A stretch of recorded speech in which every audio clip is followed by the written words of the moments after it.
Hello मेरे प्यारे छात्रों, आप सभी का स्वागत है। आज आप सभी को 2025 का गणित का वायरल पेपर कराने वाले हैं। तो इस पेपर का संपूर्ण हल आप जरूर करें। यहाँ पे सभी प्रश्नों को एकदम डिटेल में बताने वाले हैं, जिससे आपके सभी जो डाउट होंगे सभी क्लियर होने वाले हैं। तो आप पेपर का सेट देख सकते हैं एचएक्स। आज हम आप सभी को एचएक्स सेट आपको कराने वाले हैं। देखिए, जब आपको पेपर मिलेगा तो यहाँ पे समय रहेगा 3 घंटा 15 मिनट का संपूर्ण समय रहता है और पूर्णांक रहेगा टोटल 70 नंबर का।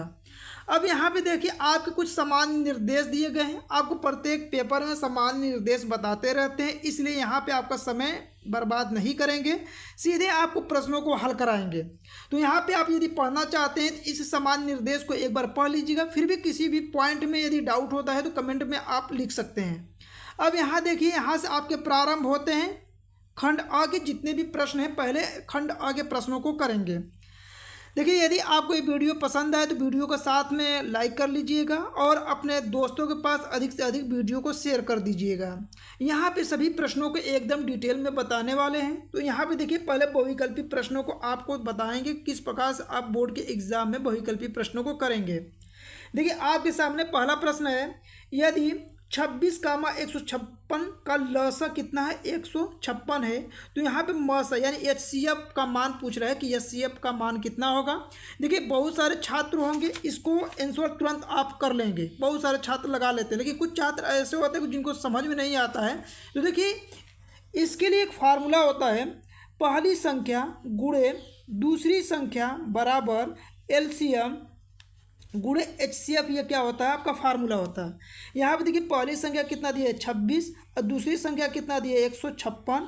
यहाँ पे देखिए, एलसीएम का मान दिया है 156 और गुणे एचसीएफ। अब देखिए, आपको एचसीएफ ज्ञात करना है तो इसको पक्षांतर कर लीजिएगा। देखिए, 26 गुणे 156, या गुणा में पक्षांतर करेंगे बटा में 156 हो जाएगा और बराबर क्या हो जाएगा, एचसीएफ हो जाएगा आपका। ठीक, देखिए 156 से 156 कट जाएगा, आपका बचेगा कितना 26, और यही क्या हो जाएगा आपका एचसीएफ हो जाएगा। तो यहाँ पे आपके एचसीएफ कितना आया 26।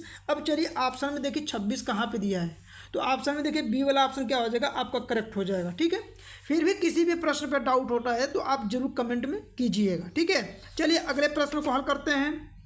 आपके सामने देखिए, अगला नंबर का प्रश्न क्या है, निम्नलिखित में से कौन सा सह अभाज्य संख्याओं का एक युग्म है। ये आपके सामने 4 ऑप्शन है। ठीक है, देखिए, सह अभाज्य संख्या किसे कहते हैं। सह अभाज्य संख्या मतलब वे दो संख्या जिसका एचसीएफ 1 हो, जिसका एचसीएफ 1 आएगा वही सह अभाज्य संख्या कहलाएगा। देखिए, 14 और 35, तो देखिए इसका एचसीएफ निकालेंगे तो 7 आ जाएगा, यानी कि इसका 7 होगा। देखिए, 31 93 का निकालेंगे तो एचसीएफ कितना होगा 31 होगा। 32 62 का निकालेंगे तो इसका हो जाएगा। लेकिन 18 और 25 का एचसीएफ निकालेंगे तो एक एचसीएफ आएगा, इसलिए इसका सही जवाब क्या होगा, बी वाला ऑप्शन क्या हो जाएगा, करेक्ट हो जाएगा।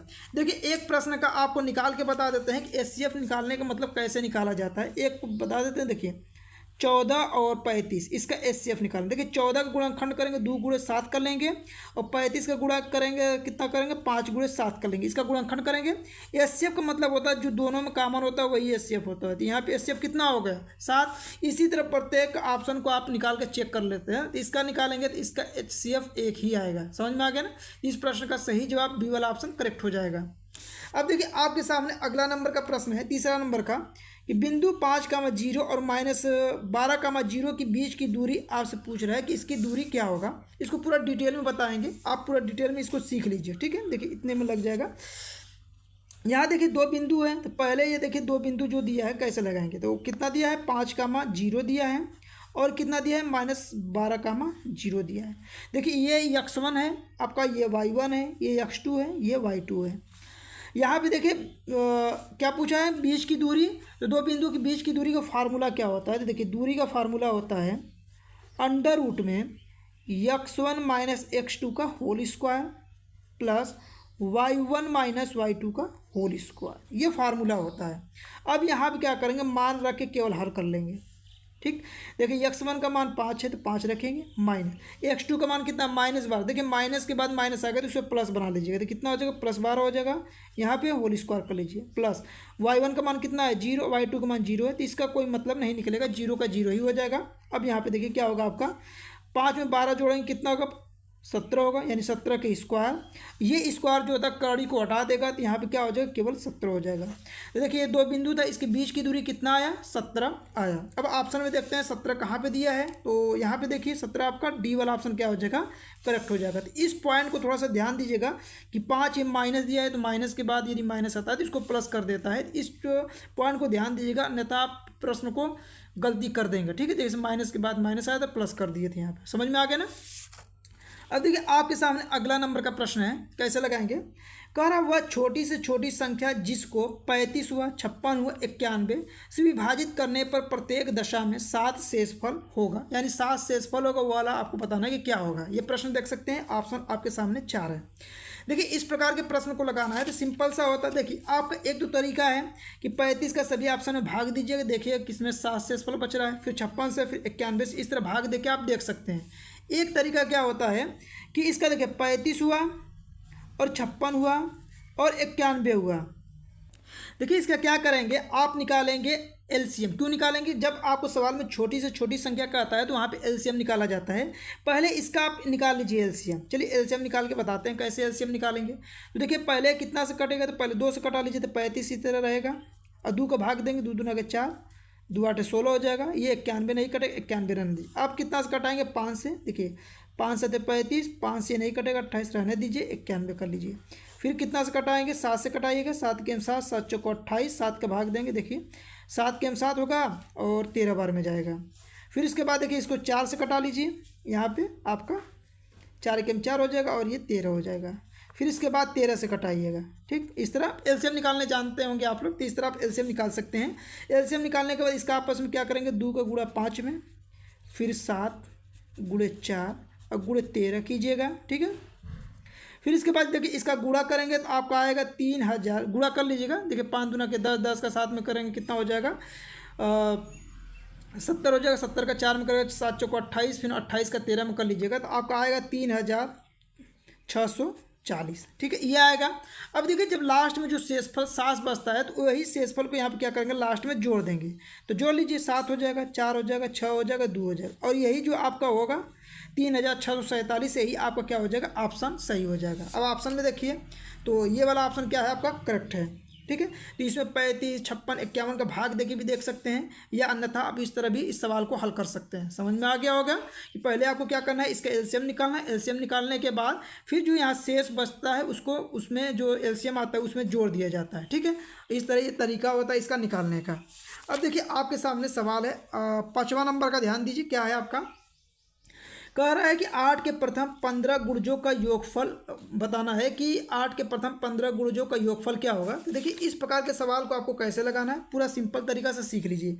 देखिए 8 का पहाड़ा 15 पर पढ़ना है। देखिए कैसे पढ़ेंगे, 8 के 8, 8 दूना के 16, 8 त्रिके 24। ठीक है, 8 त्रिके 24, 8 चौको 32।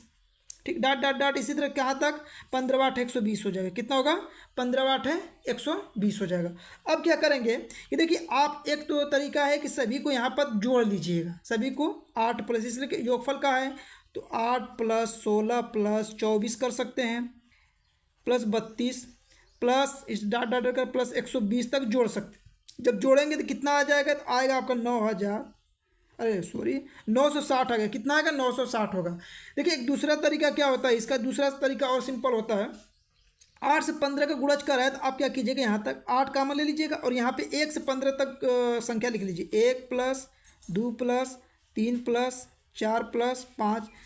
ठीक, 6 7 8 9 10 11 12 13 14 15 और इन सबको आपस में जोड़ लीजिएगा। देखिए 8 गुणे जब 1 से लेकर 15 तक जोड़ेंगे तो कितना हो जाएगा, 120 होगा। आप जोड़ लीजिएगा, और 12 वाट कितना होता है, 96, तो 960। तो चाहे आप यहाँ पे ऐसे भी जोड़ सकते हैं, चाहे आप इस प्रकार से भी जोड़ सकते हैं, जैसे आपको सिंपल लगेगा। दोनों तरीका बता दिए, जैसे आपको सिंपल लगेगा उस तरह इसका जोड़ना रहता है। तो यहाँ पर इसका सही जवाब क्या होगा, ए वाला ऑप्शन क्या हो जाएगा, करेक्ट हो जाएगा। ठीक है, अब देखिए अगला नंबर का प्रश्न है। अगला नंबर का प्रश्न तो आपको आता होगा, फिर भी आपको यहाँ पे समझा दे रहे हैं कि कैसे लगाएंगे।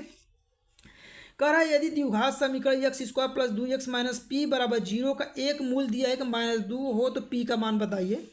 देखिए मूल का मतलब होता है कि x का मान दिया है तो यहाँ पे x का मान रख के p का मान ज्ञात करना है। देखिए आपका सवाल क्या है, एक्स स्क्वायर प्लस 2x और माइनस पी बराबर 0 है। मूल दिया है 2 तो यहाँ -2 है तो x की जगह -2 रख के हल कर लिया। -2 का स्क्वायर प्लस 2 गुणे -2 माइनस पी बराबर 0। देखिए -2 का स्क्वायर करेंगे तो हमेशा माइनस के स्क्वायर क्या होता है प्लस, 2 दूना के 4 होगा।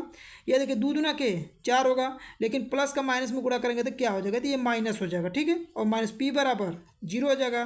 देखिए 4 में से 4 जाएगा तो क्या हो जाएगा आपका 0 बचेगा। यहाँ माइनस पी बराबर 0 तो पी बराबर कुल मिला के क्या आ जाएगा 0 आ जाएगा।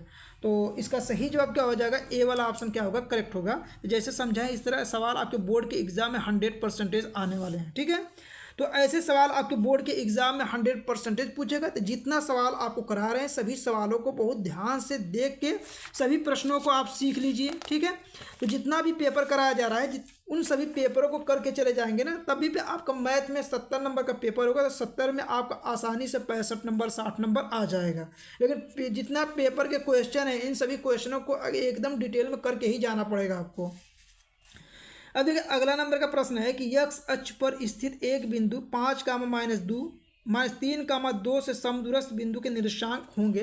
देखिए इस सवाल को कैसे लगाना है कि जैसे तो मान लीजिए कि ये एक रेखा है, इस पे एक बिंदु मान लीजिए ए, एक बिंदु मान लीजिए बी, इसके बीचों बीच में x अक्ष पर एक बिंदु कोई ऐसे स्थित है ना, इसका नाम मान लीजिए पी।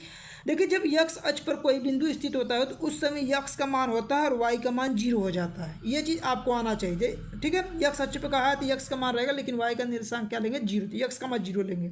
यहाँ पे एक बिंदु को ये क्या है 5, -2 लेंगे और ये क्या है -3, 2 ले लेंगे, ठीक है। ये समदूरस्थ मतलब AP के बीच की दूरी और PB के बीच की दूरी क्या होगा बराबर होगा। इसका मतलब हुआ कि AP की दूरी बराबर होगा किसके, PB की दूरी, PB की दूरी, यानी इसके बीच की दूरी बराबर होगा। देखिए दूरी का फार्मूला अभी बताए थे आपको, क्या बताए थे देखिए इस तरह याद रखिएगा, x1 - x2 का whole square plus y1 - y2 का होल स्क्वायर, ये हो गया।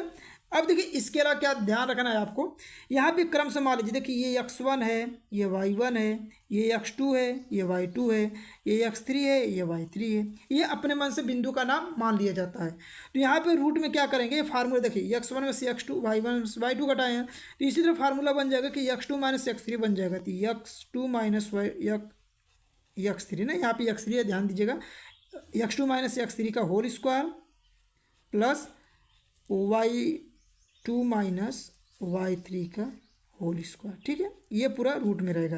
देखिए अब जब दोनों पक्षों में कड़ी होता है तो ये कड़ी इस कड़ी को हटा देता है, कड़ी हट जाएगा, ठीक है।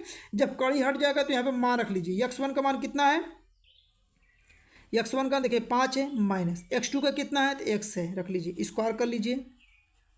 y1 का मान कितना है तो y1 का मान -2 है और y2 का मान कितना है 0, तो यहाँ पे -0 रहेगा। देखिए कामा नहीं रहेगा, -0, ठीक है, इस तरह रहेगा बराबर।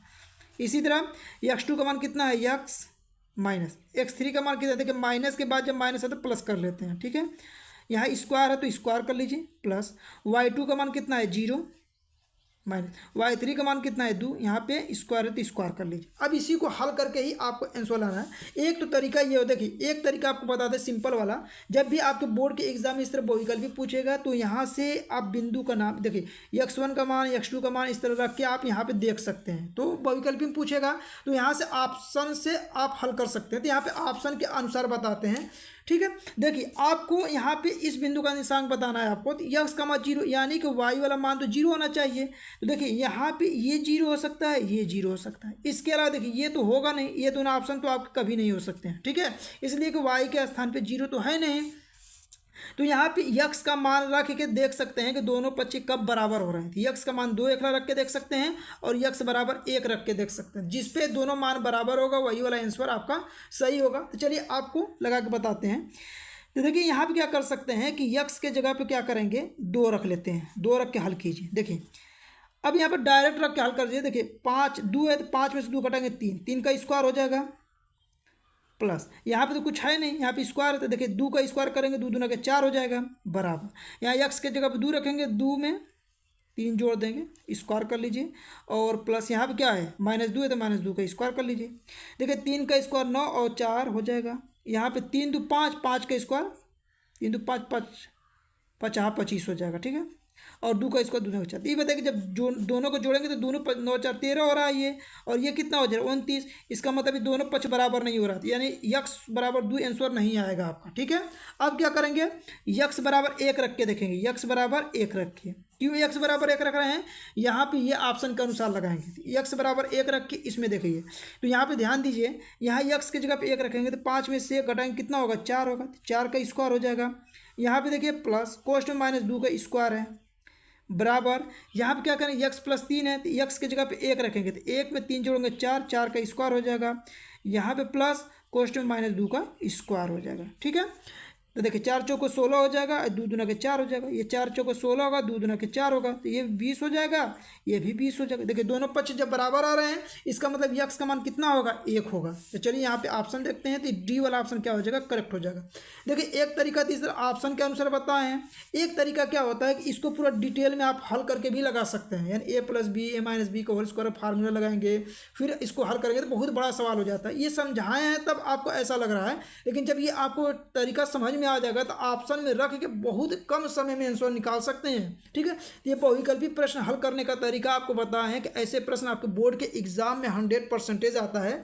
जब भी ऐसा सवाल आए तो आप इस प्रकार से ऑप्शन में रख के आप हल कीजिएगा, बहुत कम समय में आपका आंसर आ जाएगा। इसलिए कि आपको सिर्फ कौन सा ऑप्शन सही है वो आना चाहिए, चाहे अब इसको जैसे भी लगाए हों, ठीक है। समझ में आ गया। फिर भी डाउट होता है तो कमेंट में आप लिख सकते हैं कि सर ये कैसे हो रहा है, आपको पूरा डिटेल में इसका वीडियो बना देंगे। समझ में आ गया ना। देखिए अगला सवाल है कि समीकरण 2x² - 5x + 4 = 0 के मूलों की प्रकृति बताना है। देखिए आपको पहले इस सवाल को लिखना है 2x² - 5x + 4 = 0। मूलों की प्रकृति बताना है तो देखिए पहले x² के बगल में ये a का मान होता है, ये b का मान होता है, ये c का मान होता है, इतना चीज़ आना चाहिए। फिर इसके बाद जब भी मूलों की प्रकृति पूछेगा तो आपको निकालना क्या है, b² - 4ac निकालना। पहले ये निकालिए, b की जगह कितना है -5, 5 का स्क्वायर कीजिए, ये क्या है माइनस है। फिर इसके बाद 4 कीजिए, यहाँ पे क्या करेंगे 4 गुणे a का मान कितना है 2 है तो 2 कर लीजिए, और यहाँ पे c की जगह 4 कर लीजिए, ठीक है। देखिए 5 के स्क्वायर 50 25 हो जाएगा, माइनस देखिए 4 दूना के 8, 8 चौक को 32 हो जाएगा। अब घटा लीजिए तो माइनस कितना बचेगा 7। देखिए जब भी आपका ये b² - 4ac का मान, b² - 4ac का मान जब 0 से छोटा, देखिए -7 आने का मतलब कि 0 से छोटा है। जब भी ये 0 आता है तो उसका मान जो होता है, मूल की प्रकृति कैसा होता है, काल्पनिक होता है। कैसा होता है, काल्पनिक, काल्पनिक होता है। अब चलिए ऑप्शन में देखते हैं काल्पनिक कहाँ पे दिया है, तो ऑप्शन में देखिए तो बी वाला ही ऑप्शन क्या है, काल्पनिक। काल्पनिक का मतलब होता है कि जो संख्या है वास्तविक न हो, उसे ही काल्पनिक कहते हैं। तो ये वाला ऑप्शन क्या हो जाएगा, आपका सही हो जाएगा, ठीक है। अब देखिए आपके सामने अगला नंबर का प्रश्न है कि दो त्रिभुज एक दूसरे के समरूप कब हो गए। देखिए यहाँ पे जो दोनों दिया है कंडीशन कि संगत कोण बराबर होना चाहिए, ये भी ऑप्शन सही है। इसकी संगत भुजाओं का अनुपात, ये भी, यानी इसका सही जवाब सी वाला ऑप्शन सही होगा, ठीक है। यानी कि दो त्रिभुज कब समरूप होंगे, तो ये दोनों कंडीशन, संगत कोण बराबर होना चाहिए, संगत भुजाओं का अनुपात बराबर होना चाहिए, दोनों कंडीशन आपका सही है, इसलिए सी वाला ऑप्शन करेक्ट है। ये आपका 10वां नंबर का सवाल है कि चित्र त्रिभुज ODC समरूप है त्रिभुज OBA, यदि कोण BOC 125 और CDO 70 अंश है तो कोण OAB का मान ज्ञात कीजिए। देखिए OAB है कहाँ पे, देखिए OAB यानी ये कोण आपको ज्ञात करना है। समझ में आ गया। अब यहाँ पे देखिए कि आपको इसको कैसे ज्ञात करना है, तो यहाँ पे ध्यान रखिएगा कि जैसे दो समानांतर रेखा है, इस पर एक तिर्यक रेखा काट रहा है, ये 70 हो रहा है तो ये भी आपका कितना होगा 70 अंश ही होगा। क्यों कि एकांतर कोण आपका बराबर होता है। अब देखिए आपका ये क्या है सी, देखिए OC एक रेखा है, एक रेखा पे ये कोण बना तो इधर वाला कोण आप पहले ज्ञात कीजिए। तो जब एक रेखा पे कोण बनता है तो इसका और इसका योग कितना होता है 180 अंश के बराबर होता है। तो देखिए इस कोण को हम मान लेते हैं कि यक्स है, तो यक्स प्लस 125 बराबर कितना हो जाएगा 180 अंश के बराबर होगा। तो यक्स बराबर कितना हो जाएगा 180, ये इधर पक्षांतर कर -125 हो जाएगा। अब यहाँ पे घटा लीजिए, 10 में से 5 गया 5, 7 में से 2 गया 5, यानी यक्स का मान कितना है 55 अंश आया। समझ में आ गया। अब देखिए जब ये 55 अंश हुआ, ये आपका ये कितना हुआ आपका 55 अंश, ठीक। तो इस कोण को ज्ञात करना है। तो देखिए इस कोण को कैसे ज्ञात करेंगे, तो देखिए त्रिभुज, यहाँ पे देखिए ध्यान से पूरा चीज़ समझिए एकदम, एक भी स्टेप छूटेगा तो समझ में नहीं आएगा। त्रिभुज ए और बी में, अब ए और बी में क्यों लिखे हैं कि त्रिभुज के तीनों अंतःकोणों का योग कितना होता है 180 अंश के बराबर ही होता है। तो यहाँ पे क्या होगा 70 जोड़ेंगे प्लस यहाँ पे इसका मान कितना आया है 55 जोड़ेंगे, और इस कोण को ज्ञात करना है तो यहाँ पे चलिए कोण ए मान लेते हैं, कोण ए ज्ञात करना है, प्लस कोण ए बराबर कितना हो जाएगा 180 अंश के बराबर होगा। अब इसी को हल करना है, देखिए इसको जोड़ेंगे तो 5 होगा और 7 5 कितना हो जाएगा 12 हो जाएगा, प्लस कोण ए बराबर 180 अंश, तो कोण ए बराबर कितना हो जाएगा 180, इसको 95 कर लीजिए माइनस 125। अब घटा लीजिए तो 180 में से 25 घटाएंगे, 125 घटाएंगे कितना होगा 55 अंश आएगा। इसका मतलब आपका कितना आया, तो कोण ए का मान जो आया, यानी यहाँ पे जो पूछ रहा है प्रश्न में ओ ए बी का मान कितना आया 55 अंश आया। तो ऐसे आपको सवालों को लगाना है, ठीक है। तो यहाँ पे इसका सही जवाब क्या होगा, ए वाला ऑप्शन करेक्ट हो जाएगा, ठीक है। अब देखिए आपके सामने अगला नंबर का प्रश्न क्या है, कह रहा है कि साइन थीटा बराबर कास थीटा, तो दिया है जो 0 थीटा का मान है 0 अंश से बड़ा 90 अंश से छोटा या बराबर हो सकता है, जैसे ऑप्शन दिया है। देखिए इस प्रकार के प्रश्नों को लगाने का बहुत ज़्यादा दिमाग नहीं लगाना है। जब साइन थीटा बराबर कास थीटा रहेगा तो ये किस अंश पे बराबर होता है, तो ये हमेशा 45 अंश पर ही बराबर होता है, तो इसका मान क्या हो जाएगा बी होगा, ठीक है। फिर भी इसको लगाना चाहते हैं कि किस तरह आंसर आएगा, तो देखिए आपको पूरा लगा के भी बता देते हैं। यहाँ पे देखिए जब साइन थीटा है बराबर काश थीटा है, तो यहाँ से क्या करें काश थीटा को 95 करेंगे तो साइन थीटा बटा के क्या हो जाएगा काश थीटा होगा, और जब इसको 95 किए तो यहाँ क्या बचेगा 1 बचेगा। साइन थीटा बटा काश थीटा क्या लिख सकते हैं टेन थीटा, और टेन थीटा बराबर क्या होगा 1 होगा। अब बताइए यहाँ पर टेन थीटा रहने दीजिए। अब बताइए कि 1 का मान टेन के रूप में कितने का होता है, तो टेन 45 अंश का होता है, आपको याद होना चाहिए। टेन से टेन हट जाएगा तो थीटा बराबर 45 अंश। ये तो इसको लगाने का तरीका हुआ, और ट्रिक भी बता दी है कि जब साइन थीटा कास थीटा बराबर और कब होगा 45 अंश पर ही बराबर होता है। समझ में आ गया होगा। देखिए अगला सवाल है कि साइन 15 बटा के कास 75 अंश का मान होगा, तो देखिए 15 75 को जोड़िएगा तो आपका 90 आएगा। और जब भी अंश और हर में इस प्रकार से साइन कास करके दिया रहेगा मान, और इन दोनों का योग 90 अंश हो, तो उसका मान सदैव क्या होता है 1 होता है। एकदम इसको रट लीजिए, ठीक है। इसको लगाने की बहुत ज़्यादा जरूरी नहीं है। 15 75 को जोड़िए 90 आ रहा है, तुरंत उसका आंसर 1 बताइए, ठीक है। अब देखिए आपके सामने अगला नंबर का प्रश्न है कि अगला नंबर का प्रश्न आप कैसे लगाएंगे। यदि sine theta minus cos theta बराबर 0 है, तो साइन पे 4 घात थीटा प्लस साइन पे कास पे 4 घात थीटा का मान आपसे पूछ रहा है। तो इस प्रकार के भी प्रश्नों को लगाने का बहुत सटीक और सुंदर तरीका आपको बताने वाले हैं। तो यहाँ पे देखिए, यहाँ पे sine theta minus cos theta और बराबर क्या है आपका 0 है, तो कास को 95 कर लीजिए। साइन थीटा ये माइनस इधर आके क्या हो जाए कास थीटा हो जाए। अब यहाँ पे आप हमको एक चीज़ बताइए, साइन थीटा बराबर कास थीटा बताए थे, तो कब अभी आपको सवाल ऊपर लगा के बताएं कि जब ये दोनों कब बराबर होता है, जब थीटा का मान 45 अंश होता है तभी बराबर होता है, ठीक है। ये चीज़ अभी आपको प्रश्न हल करके बताएं। यदि हल करना चाहते हैं इसको 95 करके हल कर लीजिएगा। अब देखिए यहाँ थीटा का मान 45 अंश रख के हल कीजिए। देखिए साइन पे कितना घात है 4 घात प्लस कास पे कितना घात है, तो कास पे आपका 4 घात और थीटा बस यहाँ मान रख लीजिए। साइन 4 घात रहने दीजिए, थीटा का मान कितना रखना है 45 अंश प्लस कास पे 4 घात और थीटा का मान 45 अंश। अब बताइए कि इसका मान कितना होता है। साइन 45 अंश का मान होता है 1 बटा के कड़ी में 2 पे 4 घात, ठीक है। यहाँ पे कास का कितना होता है 1 बटा के 2 पे 4 घात, ठीक है। अब यहाँ पे देखिए क्या होगा 1 पे 4 घात का मान 1 होगा, और कड़ी 2 पे 4 घात का मान कितना होगा, तो कड़ी 2 पे 4 घात का मान होता है 4। कैसे होगा आप यहाँ पे समझ सकते हैं डिटेल में। कड़ी 2 पे 4 घात होगा तो कितना होगा, तो इसको कड़ी 2 गुणे कड़ी 2 गुणे कड़ी 2 और गुणे कड़ी 2 इस तरह 4 बार लिखेंगे। देखिए इन दोनों का गुणा करते हैं 2 होता है, और जब कड़ी 2 का गुणा करें 2 होगा, तो 2 गुना के 4। समझ में आ गया ना। तो यहाँ पे देखिए अब क्या होगा, यहाँ पे भी वही होगा। देखिए आप हर बराबर तो जुट जाएगा, 1 1 2 बटा के 4 होगा, कटा के छोटा कर लीजिए 2 1 2 2 2 के 4 1 बटा के 2। कितना आंसर आया 1 बटा के 2। तो इस प्रकार से इसका आंसर आपको देना था, तो आप पूरा डिटेल में देख सकते हैं, ठीक है। तो इस प्रश्न का सही जवाब क्या होगा 1 बटा के 2 आंसर होगा, तो बी वाला ऑप्शन क्या होगा करेक्ट हो जाएगा। अगला प्रश्न ध्यान दीजिए, अगला प्रश्न क्या है आपका सेक ए प्लस टेन ए। अगले क्वेश्चन 1 माइनस साइन ए का मान होगा, यानी सेक ए साइन ए कोसेक काश ये क्या होगा आपको बताना है। तो देखिए इस प्रकार के प्रश्नों को कैसे लगाएंगे। यहाँ पे देखिए आपका सेक ए है, तो जब भी सेक ए tan ए मिले तो इसको क्या करेंगे, साइन और कास के रूप में ही चेंज करेंगे। तो देखिए सेक ए को लिख सकते हैं 1/कास, प्लस यहाँ पे ए है तो ए लिखिएगा ना, थीटा मत देखिए ए लिखिएगा। tan है तो क्या लिख सकते हैं, इसे tan को लिख सकते हैं साइन ए बटा के कास ए लिख सकते हैं। कोष्टक बंद कर लीजिए। अगले क्वेश्चन में 1 - साइन ए है। अब इसी को हल करना। देखिए आपका हर बराबर है तो इसको क्या लिख सकते हैं 1 + साइन ए। देखिए गुणा में ऊपर में है तो गुणा में लिख दीजिए 1 - साइन ए। अपान में क्या कास हो जाएगा बटा में कास ए। अब यहाँ बताइए ध्यान दीजिएगा, जब एक क्वेश्चन a + b एक क्वेश्चन a - b रहे तो इसे क्या लिख सकते हैं, एक a का स्क्वायर मतलब 1 का स्क्वायर माइनस साइन स्क्वायर है, ये फार्मूला होता है। यानी ए स्क्वायर देखिए इस रूप में किए हैं, ए स्क्वायर माइनस बी स्क्वायर आता है, तो इसे एक क्वेश्चन a + b लिख सकते हैं और अगले क्वेश्चन a - b लिख सकते हैं। ये चीज़ आपको पता होना चाहिए फार्मूला, ठीक है। तो इसी फार्मूला पे इसको विस्तार किए हैं और बटा में क्या है कास ए।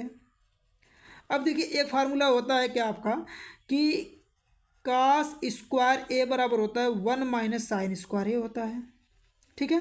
तो यहाँ पे लिख सकते हैं देखिए 1 - साइन स्क्वायर ए है तो इसके जगह पे क्या लिख सकते हैं कास स्क्वायर। देखिए क्यों लिख सकते हैं, एक का स्क्वायर एक ही होता है, इसलिए 1 - इसको इस जगह पे लिख सकते हैं कास स्क्वायर है अपान में कास है, ठीक है। देखिए एगो कास कट जाएगा तो यहाँ पे सिर्फ 2 बार कास है ना, स्क्वायर का मतलब 2 बार कास है, तो 1 बार कास यहाँ पे बच जाएगा, तो कास ए आपका आंसर हो जाएगा, ठीक है। तो यहाँ पे ऑप्शन को देखते हैं कास ए कहाँ पे दिया है, तो इसका सही जवाब डी वाला ऑप्शन करेक्ट हो जाएगा। अगला प्रश्न देखिए, आप अगला प्रश्न का आंसर कैसे देंगे। चित्र में बिंदु O का बिंदु A तथा P से देखने पर अवनमन कोण की माप आपको बताना है कि अवनमन कोण की माप क्या होगा। तो यहाँ पे देखिए अवनमन कोण बताना है तो देखिए आपको पता होना चाहिए अवनमन कोण का मतलब ऊपर से नीचे देखना, तो आप ऐसे एक लाइन खींच लीजिए, ठीक है। देखिए अवनमन कोण का मतलब होता है कि ये आपका कितना है 45, तो यहाँ पे कितना हो जाएगा 45, ए का मान 45 होगा। अब इसके बाद देखिए 60 तो दिया ही है, तो आपका आंसर क्या होगा 45 और 60। अवनमन कोण का मतलब होता है ऊपर से नीचे की तरफ देखना, तो 45 होगा, अरे 45 है। अब यहाँ पे ये 60 है ना, तो देखिए यहाँ पे ये 60 है तो ये कोण आपको निकालना पड़ेगा, तो ये होगा 60 और देखिए ये पूरा कोण का योग कितना होता है 90, तो 90 में से क्या करेंगे 60 को घटा देंगे तो कितना बचेगा 30, तो ये कोण कितना हो जाएगा 30 अंश हो जाएगा। तो यानी कि आपका आंसर क्या होगा 45 और 30 होगा। इसलिए कि जब भी आपको बताना तो ऊपर से जब नीचे देखा जाता है तो ये वाला कोण बताना रहता है अवनमन में, ठीक है। तो देखिए यहाँ पे 45 था तो एकांतर कोण के नियम से ये 45 है तो ये भी 45 हो जाएगा, 30 ये 60 ये, तो 60 90 में से 60 को घटा के इसको बता सकते हैं। तो इसका सही जवाब क्या हो जाएगा 45 30, देखिए कहीं पे दिया तो देखिए 45 30 यहाँ पे दिया, इसलिए इसका बी वाला ऑप्शन क्या हो जाएगा करेक्ट हो जाएगा। तो ऐसे लगाना है सवालों को।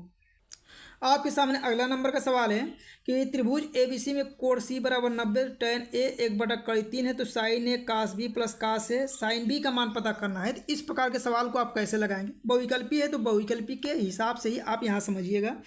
देखिए tan A है, यहाँ पे tan A बराबर क्या 1/3। अब इसका मान बता tan के ही रूप में, तो tan A बराबर क्या हो जाएगा, tan कितने का मान होता है 1/3 तो 30 का होता है, tan से tan हट जाएगा 1 बराबर हो जाएगा 30 अंश।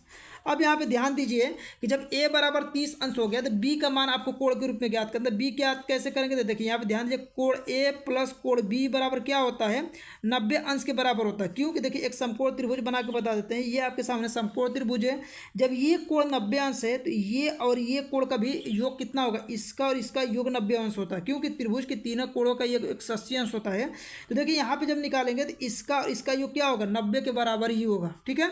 तो यहाँ पे याद रखिएगा a का मान 30 है तो 30 प्लस कोण b बराबर कितना हो जाएगा 90। अब यहाँ पर छंदा कर लीजिएगा, b बराबर कितना हो जाएगा 90 माइनस 30 कर लीजिएगा, तो कोण b बराबर कितना हो जाएगा 60 अंश। अब यही आपको मान इसमें उठा के रख के हल कर देना है। तो देखिए सवाल दिया है आपका कि साइन a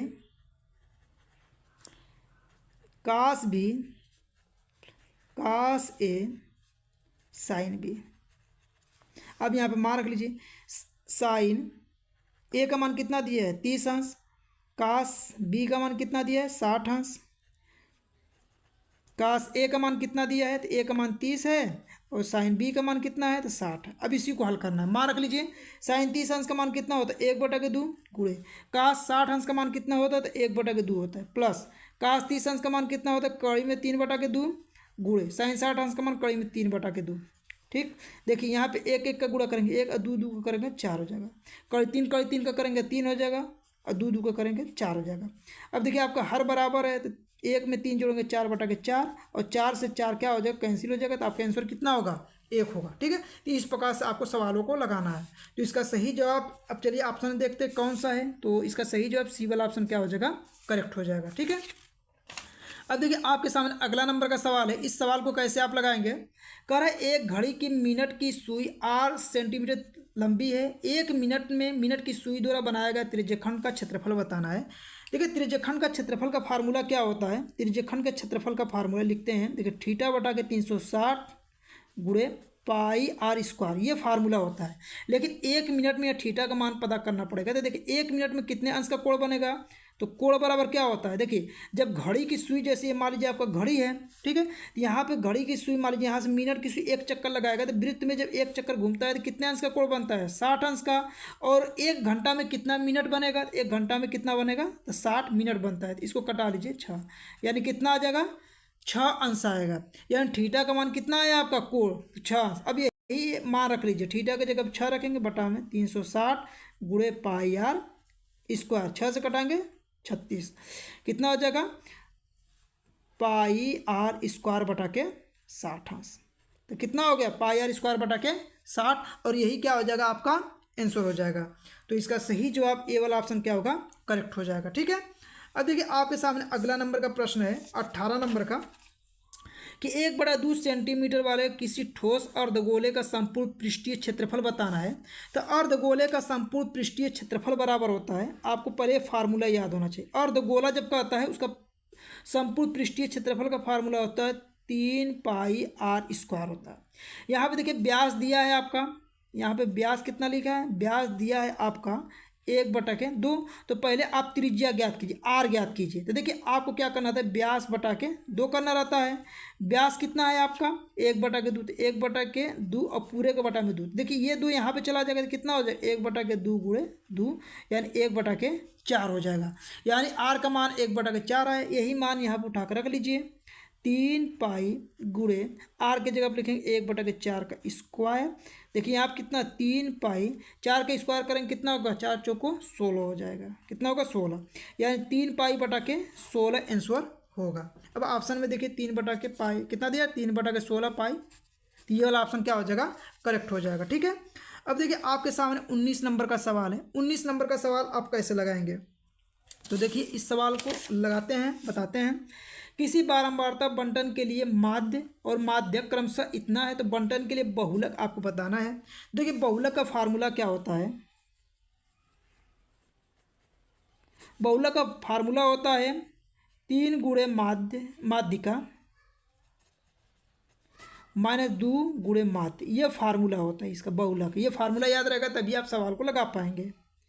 देखिए 3 गुणे, अब माध्य का देखिए पहले माध्य दिया तो माध्य का मान इतना है, माध्य का मान कितना है 25.8, तो यहाँ कितना रखेंगे 25.8 माइनस 2 गुणे माध्य का मान कितना, देखिए माध्य पहले लिखा तो माध्य का मान 26 कितना है 1 है। अब इसी को हल करना है, गुणा भाग कर लीजिए। देखिए जब गुणा करेंगे 3 × 8 = 24, हासिल 2 है, 3 × 5 = 15, 2 × 17, 3 × 2 = 6, 1 7, 1 अंक पे दशमलव, तो 1 अंक पे दशमलव माइनस। देखिए 2 × 1 = 2, 2 × 6 = 12, 2 × 9 = 4, 5। अब घटा लीजिए। ठीक है, अब घटाएंगे कितना होगा, 4 में से 2 गया 2, 7 में से 2 गया 5 हो जाएगा, और 7 में से 5 गया 2 हो जाएगा, यानी 25 कितना आ रहा है आपका 2 आ रहा है। अब ऑप्शन में देखिए 25.2 कहाँ पे दिया है, तो इसका सही जवाब आपका क्या हो जाएगा, सी वाला ऑप्शन क्या हो जाएगा, करेक्ट हो जाएगा। देखिए बहुत नज़दीक ऑप्शन दिया था, इसीलिए इसको डिटेल में अच्छे से गुणा करके ही लगाइएगा। 25.2, देखिए 25.1 लगा देंगे तो गलती हो जाएगा, इसका सी वाला ऑप्शन करेक्ट हो जाएगा। अगला प्रश्न देखिए यहाँ पे, केंद्रीय प्रवृत्ति की माप बताना है कि केंद्रीय प्रवृत्ति की माप। देखिए जब आप सांख्यिकी पढ़ते हैं तो केंद्रीय प्रवृत्ति माप में क्या पढ़ते हैं, माध्यक पढ़ते हैं, माध्य पढ़ते हैं, और क्या पढ़ते हैं, साथ में बहुलक पढ़ते हैं। लेकिन बारंबारता ये केंद्रीय प्रवृत्ति के माप में नहीं आता है, तो आपको माध्य सही होगा, माध्यक सही होगा। इसका मतलब इसका सही जवाब क्या होगा, बी तथा सी दोनों ऑप्शन करेक्ट हो जाएंगे। तो यहाँ था 20 बहुविकल्पी प्रश्न। आप कमेंट बॉक्स में लिखिए कि 20 बहुविकल्पी प्रश्नों में से आपके कितने प्रश्न करेक्ट हुए हैं, आप कमेंट जरूर किया कीजिए ना। अब देखिए यहाँ खंड ब के आप सवाल देख सकते हैं। आपका नेक्स्ट वीडियो कुछ समय के बाद लाएंगे जिसमें आपको खंड ब के सभी सवालों को कराएंगे।